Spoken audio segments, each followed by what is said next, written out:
इस साल की 20 जनवरी को पुत्रदा एकादशी है। यह पौष मास के शुक्ल पक्ष में आती है। भद्रवती नगर के राजा सुकेतुमान ने अनजाने में इस एकादशी का व्रत रखा और मनचाहा फल पाया। हमारे बापूजी संत श्री आशाराम जी ने अपने सभी साधकों को समझाया कि व्रत और उपवास से भगवान को भी पाया जा सकता है। भगवान श्री कृष्ण से अर्जुन ने कहा कि प्रभु, पौष मास के शुक्ल पक्ष की एकादशी के विषय में बहुत कुछ सुना है, लेकिन आपके श्रीमुख से सुनना चाहता हूँ। पुत्रदा एकादशी का महात्म्य सुनाने की कृपा करें। तब श्री कृष्ण ने कहा कि पुत्रदा एकादशी निसंतान को संतान देने में बड़ी सहायता देती। श्री कृष्ण ने कहा, पौष मास के शुक्ल पक्ष की एकादशी के बारे में अर्जुन ने पूछा है। प्रत्येक एकादशी पाप नाशिनी है, पुण्यदायिनी है, मनोरथ पूर्ण करती है, लेकिन इस एकादशी की विशेषता यह है कि भद्रवती नगर के राजा सुकेतुमान धर्मात्मा था, श्रद्धालु भी था, और सब होते हुए भी उसे संतान नहीं होती थी। बड़ा दुखी था। उसकी पत्नी शैव्या वह भी श्रद्धालु थी। शैव्या ने और सुकेतुमान ने अनेक यज्ञ के पुत्र प्राप्ति के लिए ब्राह्मणों को भोजन भी कराया और दक्षिणा भी दी, फिर भी संतान प्राप्त नहीं थी। आखिर निसंतान के ताप से तपता हुआ वह राजा अरण्य को चला, जंगल को चला। चलते चलते भर दोपहरी को प्यास लगी। दूर कोई ध्वजा लहरा रही थी, किसी ऋषि के आश्रम की खबर दे रही थी वो ध्वजा, अर्थात झंडा। राजा वहां पहुंचा।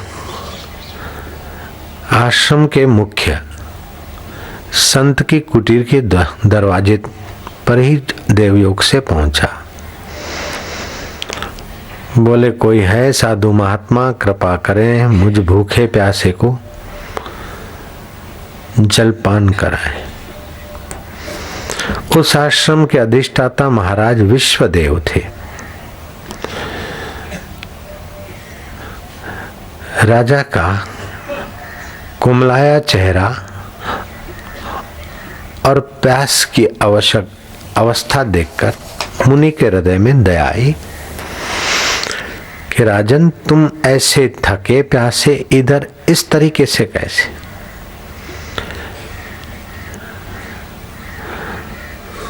राजा सुकेतुमान ने कहा कि महाराज, ऐसे ऐसे संतान नहीं था और संतान की प्राप्ति के लिए मैंने यज्ञ भी किए, ब्राह्मणों को भोजन भी कराया, फिर भी कोई ऐसा मेरा अशुभ है, मेरा पुण्य इतना तीव्र नहीं कि विधाता मेरे लेख में मेख मार के मुझे संतान दे दे। उद्विग्न सा हो गया था तो चल पड़ा। महाराज तनिक शांत हुए अपने अंतरात्मा में। श्री कृष्ण कहते, अर्जुन ध्यान से सुनो। विश्वदेव महाराज ने अपने विश्वात्मा में विश्रांति पाई, जहां मैं रमण करता हूं भगवान शिव करते हैं। ब्रह्मा आदि देव जिस आनंद के अमृत में सराबोर रहते, उस विश्वदेव मुनि ने अपने आनंद स्वरूप सच्चिदानंद ब्रह्म में विश्रांति पाई और कहा कि राजन, आज तो एकादशी की तिथि है और ये एकादशी पुत्रदा है, तुमने कुछ खाया है? बोले, महाराज सुबह ऐसे एक निराने चल पड़ा हूं, अभी तक कुछ खाया नहीं। तो तेरी एकादशी तो लगभग हो गई, बाकी तो थोड़ा समय है, खाली जल पी ले। ये तो पुत्रदा एकादशी है। ये पुत्रदा एकादशी पापों को तो क्षय करती है, लेकिन पुत्र प्रदान करती है, इसलिए इस एकादशी का नाम पुत्रदा एकादशी है। और इस एकादशी का व्रत करने वाला निष्पाप तो होता है, भगवान श्री हरि की भक्ति में सफल भी होता है, और पुत्र प्राप्ति के लिए अगर करता है तो उसे संतान भी अवश्य मिलती है। राजन, वो व्यक्ति धनवान भी होता है, यशस्वी भी होता है। अगर पुत्रदा एकादशी प्रभु प्राप्ति के लिए करता है तो परमात्मा सुख रूपी पुत्र भी उसके अंतःकरण में आ उभरता है। इस पुत्रदा एकादशी का व्रत करने वाला व्यक्ति अर्थ चाहे तो अर्थ में, धर्म चाहे तो धर्म में, कामना पूर्ति चाहे तो कामना पूर्ति में, पुत्र प्राप्ति आदि अगर मोक्ष के लिए भी करता है तभी भी ये पुत्रदा एकादशी का पुण्य उसे मोक्ष में भी आगे बढ़ाता है। राजन, क्या तुम ये व्रत कर सकोगे? सुकेतुमान राजा ने आश्चर्य में गोते खाते हुए मुनि को प्रणाम किया कि मुनि,